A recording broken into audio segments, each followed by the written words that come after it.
Hearing is resumed.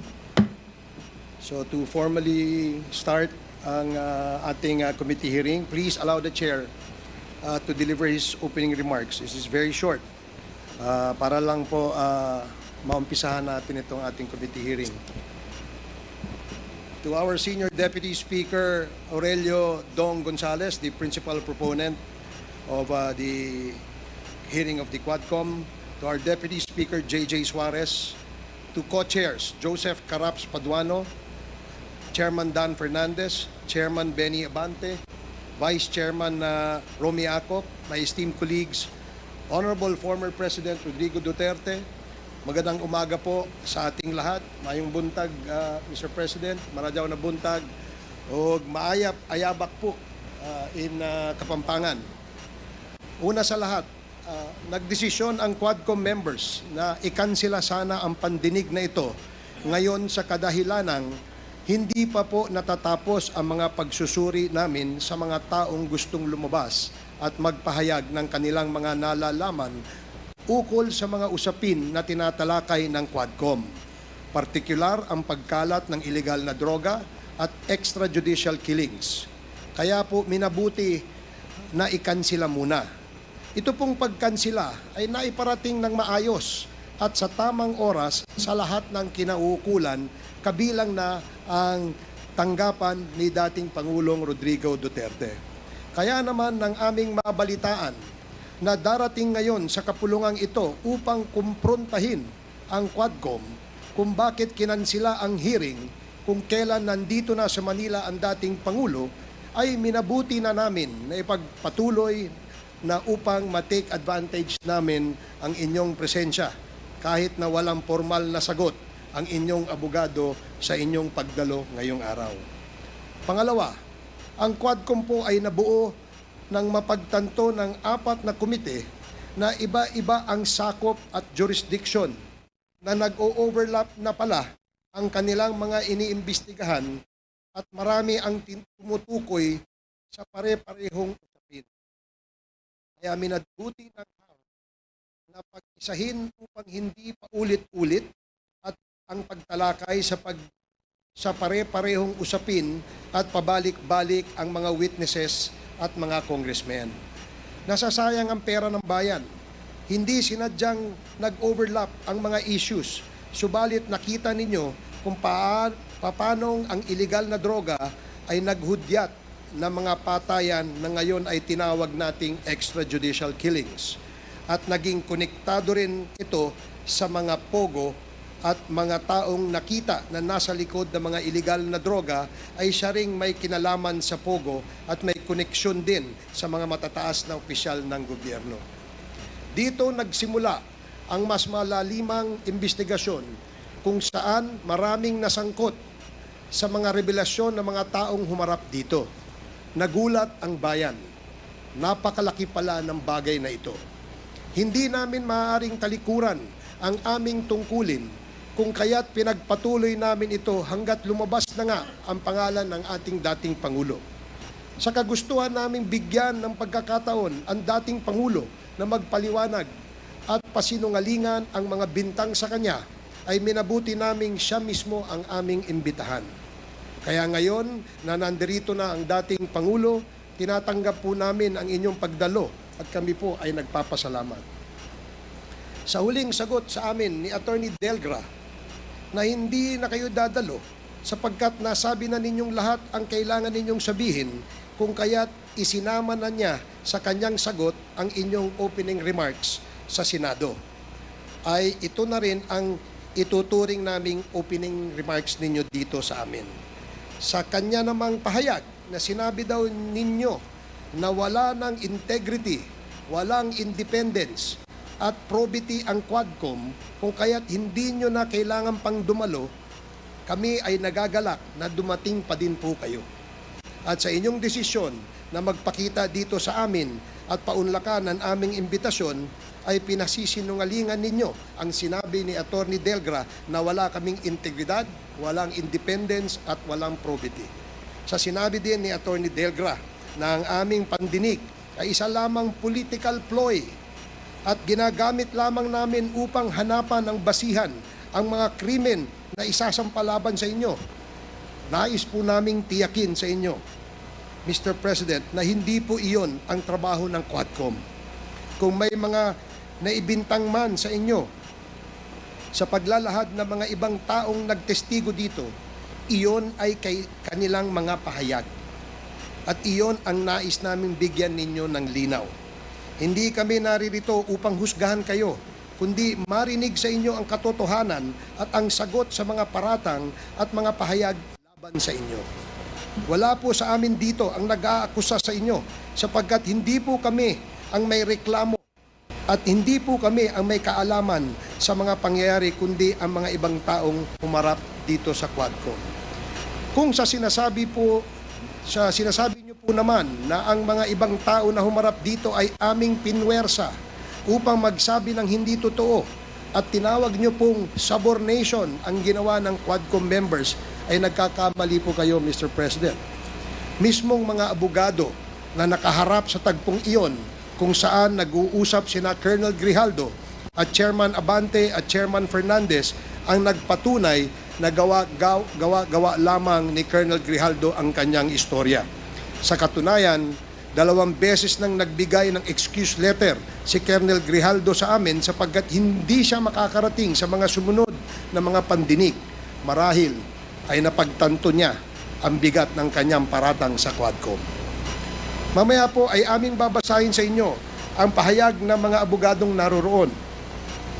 Sa punto pong ito ay papayagan na po natin ang pagtatanong ng mga membro sa inyo upang bigyan linaw ang mga naipahayag na rito laban sa inyo, upang maging gabay namin sa pagbalangkas ng anumang kailangang hakbang upang maprotektahan pa ang mga karapatan ng mga taong naaakusa at mapangalagaan din ang mga karapatan ng mga taong naaapi sa pamamagitan ng pag-amyenda ng mga batas, paggawa ng mga bagong batas o pag-repeal sa mga umiiral na mga batas.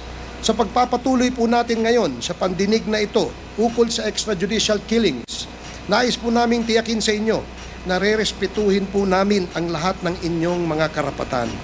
Hindi po kami naririto upang kayo husgahan, kundi pakinggan ang inyong panig. Abogado naman po kayo, Mr. President, kaya alam namin na mas alam ninyong pangalagaan ang inyong mga karapatan. Iginagalang po namin kayo, and in deference to you being the former President of the Republic, we shall accord to you all the respects due you, kung kaya't binuksan namin ang pandinig na ito upang hindi po masayang ang pagod ninyo sa pagdalo ninyo sa amin. Nag-imbita din po kami ng mga resource persons na hindi namin inaasahan na makakadalo pa dahil nag-cancel na po kami nung Lunes, kaya't ang pagbubukas na ito ay sobrang short notice. Kaya po sa mga makakadalo at hahabol o makakahabol, welcome po kayong lahat ng mga invited guests and resource persons. Sa mga hindi po invited ngunit naririto, pasensya na po kayo at hindi po namin kayo papayagang gamitin ang oras ng Quadcom at baka malihis tayo sa ating agenda sa araw na ito. Kung gusto po ninyo magpaimbita sa susunod, ay iimbitahan po namin kayo. Marami pa pong pagkakataon at kami ay umaasa na kayo ay dadalong muli sa ating mga susunod na mga pagdinig. Magandang umaga po at maraming salamat sa ating lahat. The next to deliver his opening remarks is Congressman Benny Abante, the chairman of the Committee on Human Rights. You are now recognized. Maraming salamat po, Mr. Chair. Dahilan sa Tagalog po ang inyong opening remarks. Hayaan po niyo ko na mag-English naman. Sapagkat mayroong isang abogado dito, ininsulto ang isang member ng Quadcom na hindi raw marunong mag-English. Gusto ko pong sabihin sa abogadong yan na ako po ay marunong mag-English. Baka mas marunong pa ako sa kanya mag-English. Ito po ang opening remarks ko sa ating Senior Deputy Speaker, sa ating Deputy Speaker, sa aking mga co-chairs, ladies and gentlemen, colleagues at mga kababayan. Today marks a significant development in our ongoing inquiry. Gusto ko yung abogado natin na nang insulto dito, sa isang member natin dito, makinig na mabuti at i-correct niya ang English ko kung kinakailangan. For the first time, former President Rodrigo Duterte will appear before this committee to answer questions posed by its members. I would like to begin by thanking him for his presence. Thank you, Mr. President, for coming here. Rest assured po that Congress recognizes your role as our former president, and we will extend to you the respect that the position deserves. Maraming salamat po. Respect, but not deference, Mr. Chairman. However, my friends, colleagues, let me draw a clear line here. While we should be respectful, we cannot be differential. Mga kababayan, watching today with us, it is important to stress that respect and deference are two different things.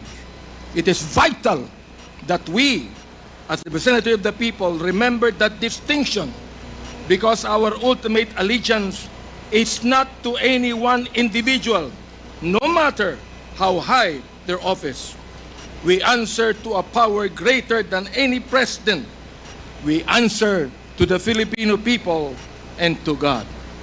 As Scripture reminds us in Romans 10:3, and I quote, "Since they did not know the righteousness of God and sought to establish their own, they did not submit to God's righteousness."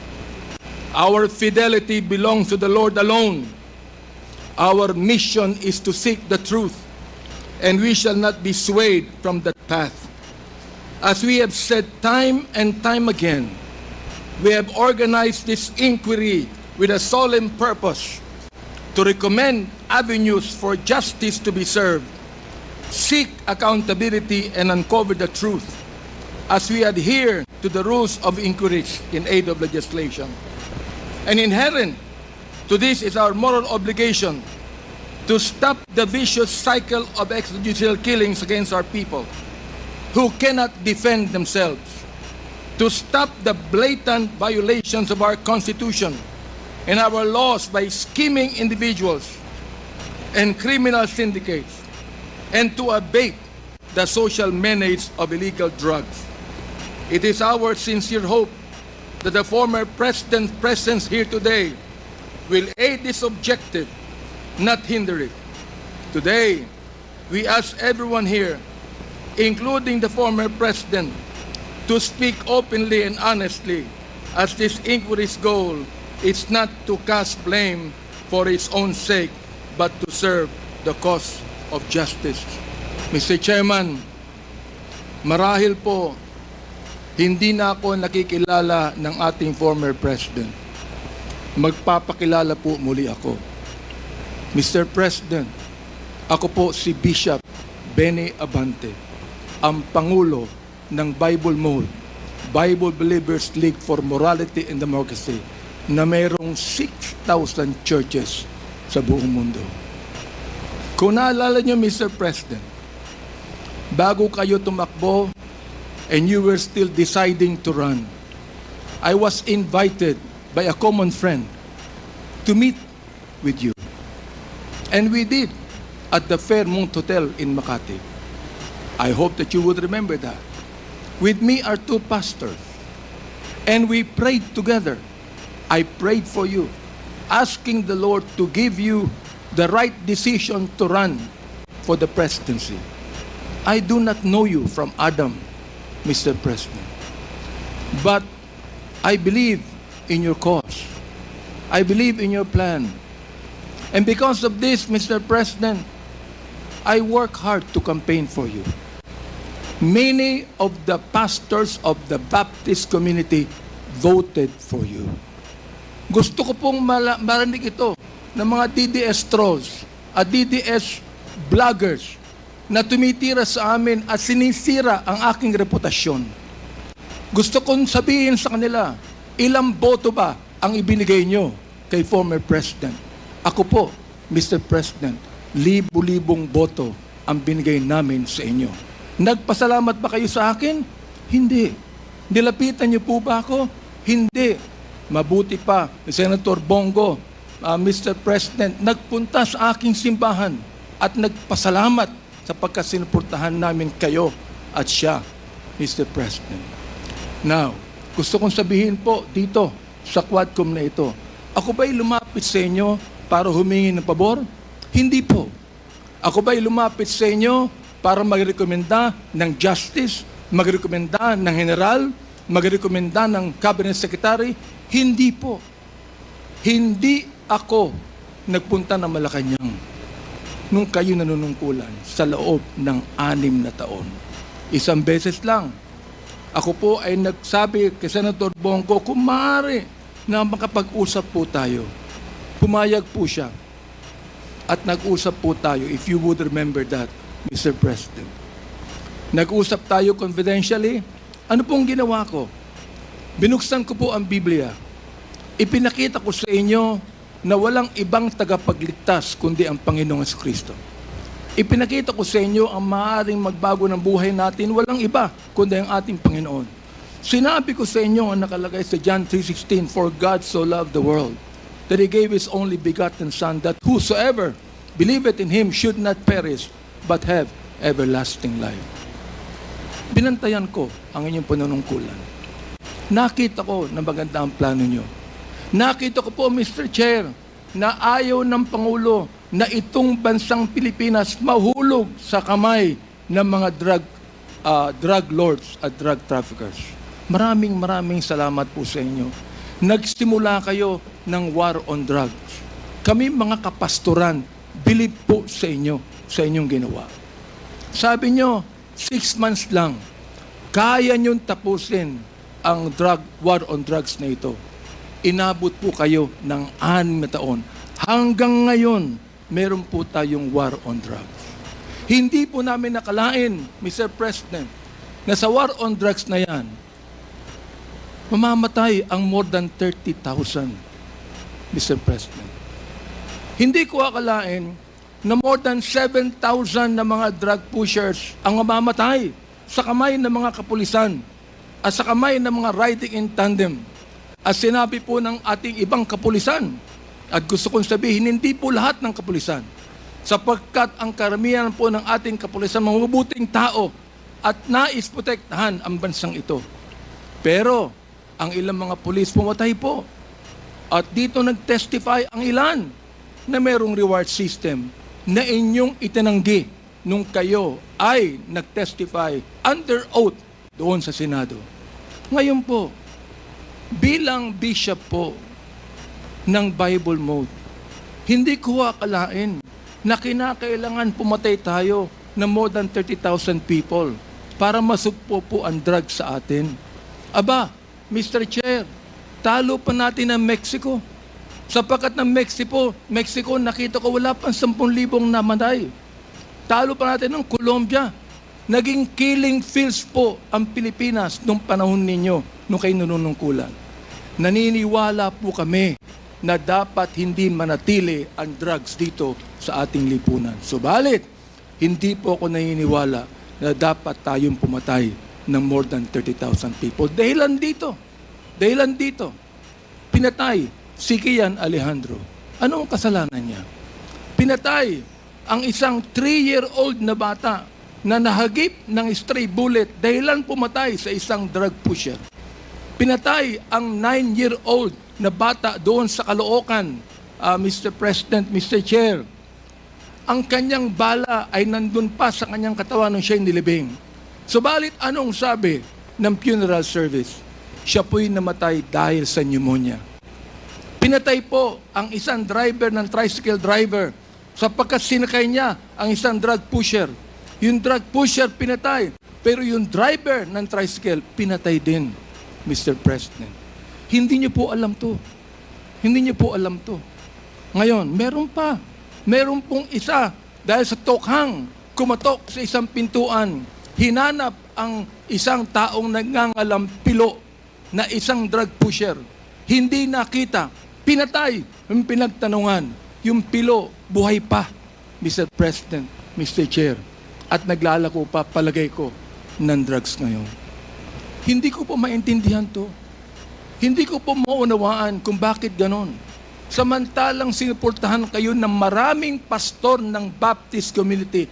Ang ilang mga kapastoran po nandito at ilang mga pastor namin nanonood ngayon at pinapakinggan ang aking tinig, Mr. Chair. Ako po ay binabas araw-araw ng mga bashers ng DDS troll, ng DDS bloggers. Minumura itong taong ito. Sinisira ang aking reputasyon. Minumura po ako ng katulad ng inyong pagmumura, Mr. President. Hindi ko akalain kung bakit gagawin nila yan. Ang tanong ko, ilang boto ba ang ibinigay ng mga DDS vloggers sa inyo? Gusto kong sabihin sa inyo, I can testify on this, na libu-libong boto ang nakuha nyo sa Baptist community at hindi ako humiling ng anumang pabor sa inyo, Mr. President. In fact, kung naalala nyo, Mr. President, sinabi ko kay Senator Bongo na nais kitang imbitahan sa aming selebrasyon ng National Baptist Day, Mr. President.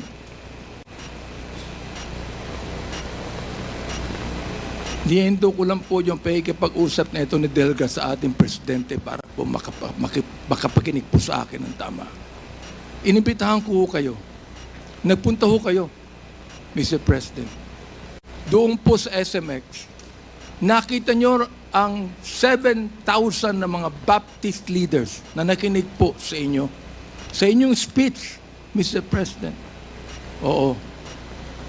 Doon po sa speech ninyo, sa harapan po ng mga bishop at ng mga pastor, nagmumura kayo. Pinagbigyan po namin kayo. Kahit na hindi maganda sa amin makarinig ng mura, pinagbigyan po namin kayo dahil kayo ang Pangulo at dapat namin kayong irespeto, Mr. President. Andito ho ako, nakaupo sa harapan nyo. Nagpapasalamat sa pagkakataong ito na masabi ko ng buong katapatan sa inyo ang ginawa ng more than 6,000 na mga kapastoran ng Bible Mode para sa inyong eleksyon bilang Pangulo ng Pilipinas. Nung akin pong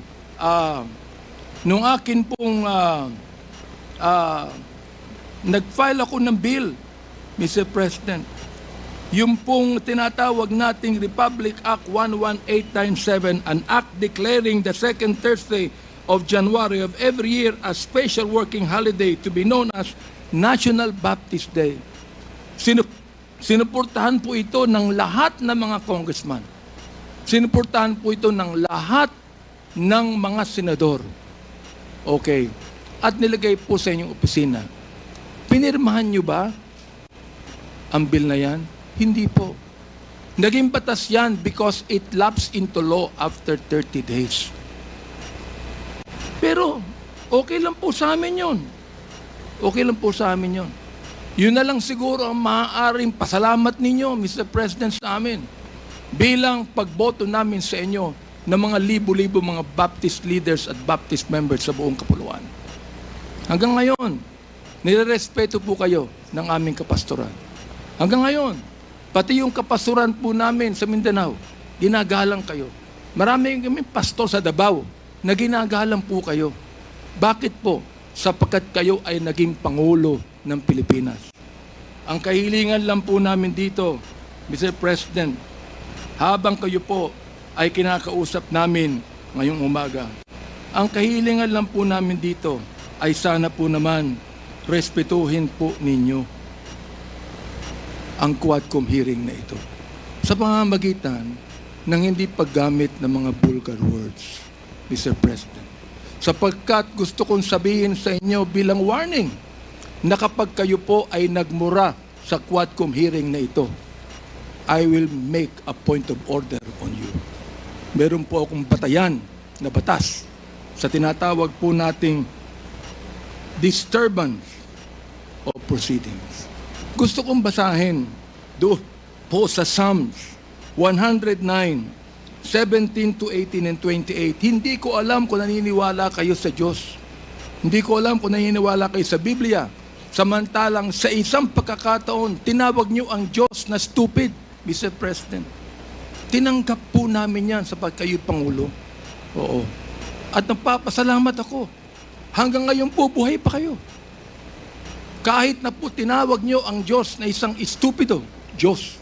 Oo. Hindi ko alam kung katanggap-tanggap yan sa lahat na mga nakikinig sa akin ngayong umaga. Pero ito po, gusto kong basahin sa inyo bilang isa rin namang warning.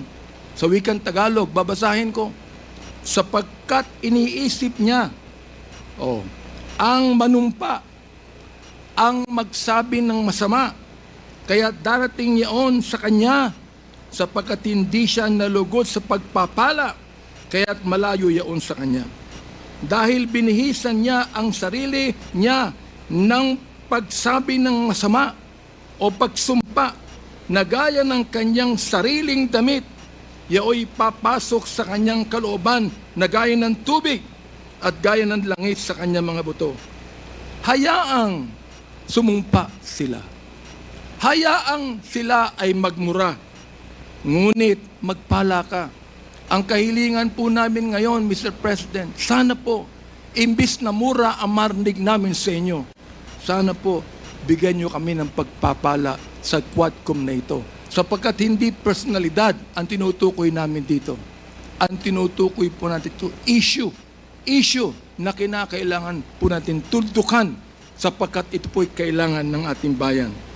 Kapag sila'y bumangon, sila'y mapapahiya, ngunit ang iyong lingkod ay magagalak. Yan po ang sinabi sa Salmo, Mr. Chair, Mr. President.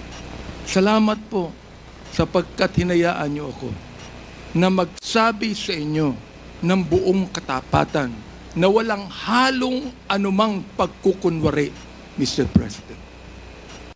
Ginagalang ko pa rin po kayo.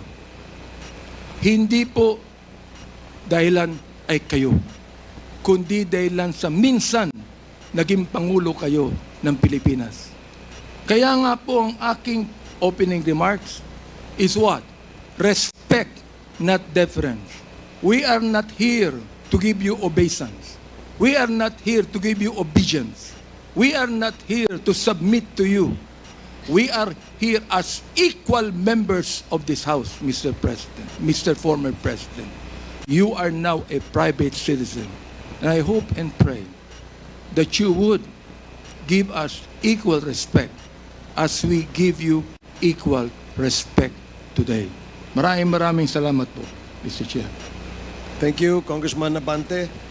The next to deliver his opening remarks is Congressman Stephen Caraps Paduano, the Chair of the Committee on Public Accounts. You're recognized. Thank you, Mr. Chairman. Good morning, everyone. As mentioned in the opening statement of the Chairman Barbers, today's hearing was originally scheduled to be postponed and moved to November 21, 2024.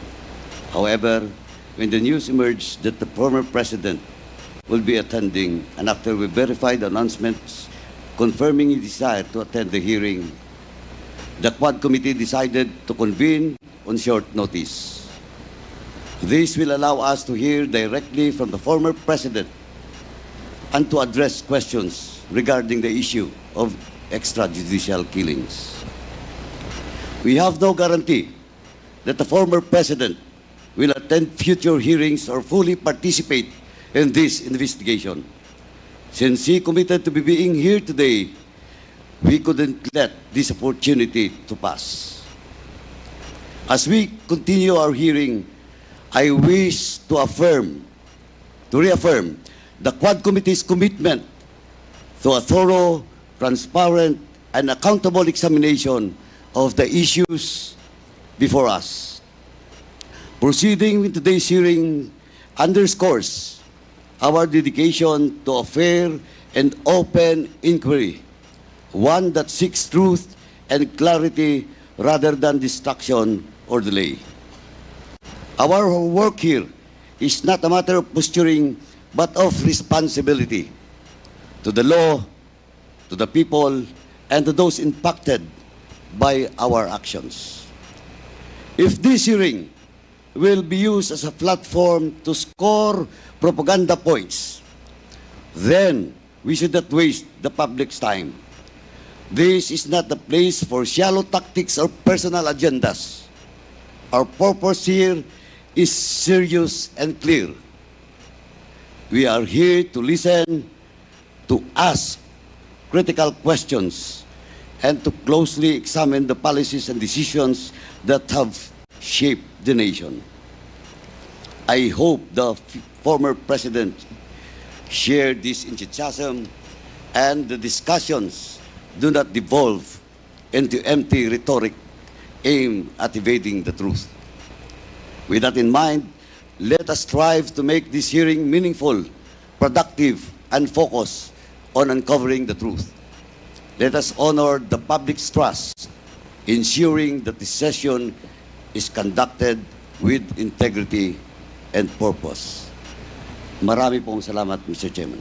Thank you, Congressman Paduano. The next to deliver his opening remarks is the Chair of the Committee on Public Order and Safety, Congressman Dan Fernandez. You are recognized. Maraming salamat po, Mr. Chairman. Inurasan ko po kayo, Mr. Chairman. 10 minutes po yung opening remarks. Si Chairman Paduano, 5 minutes. Si Chairman Abante, 30 minutes po ang kanyang inubos. At sa totoo lang po, wala na pong tayong oras. At siyempre po, we have to consider also the health of the former president.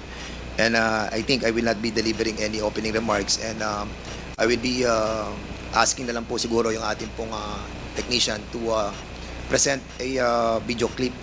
And that will form part of my opening remarks, Mr. Chair. And advice lamang po kay sa ating chairman, huwag mo masyadong seryoso yung mga bashers mo. As a matter of fact, madami po talaga mga bashers, pero alam mo, mga troll farms yan eh. At wag na lang po nating intindihin. Kung ayaw mo masaktan, no, edi wag kang magbasa. I think we all know na marami po talaga itong mga troll farms. At yan naman po talagang ginagamit na taktika against us all. But at any rate, Mr. Chairman, ito pong bidyong ito na ginawa po ng ating pong Quad Committee ay will be formed part of the committee. Before that, Congressman Fernandez, how many minutes is that video? Siguro mga ano po yan. Kung meron kang 10 minutes, meron siyang 30 minutes, meron siyang 5 minutes, 7 minutes po yan, Mr. Chairman. So, Just make sure it allow is a us. short presentation. It's a short Your Honor. presentation, Mr. Chairman. Okay, salamat po. Sige. Mr. Chair, Yes, Congressman gusto ko Abante. lang pong sagutin yung sinabi ni Congressman Fernandez. You have 2 minutes. Oh. Alam mo talagang marami, pero hindi ko binabasa yan. Hindi ko inaalala yan. Gusto ko lang sabihin sa DDS Troll at DDS Vloggers, ilang boto ba ang ibinigay nyo sa former president sa botong ibinigay ng Baptist community sa kanya? Yun lang po ang tanong ko. Thank you, Congressman Abante. You have made your point in your opening statement. So we will now proceed. Instead of delivering an opening remarks, you said you're going to show a clip. Is that correct, Your Honor? Yes, this was created by the Quad Committee, by all the members. So let us present this video. Okay, please, the technical group, can you please play the clip?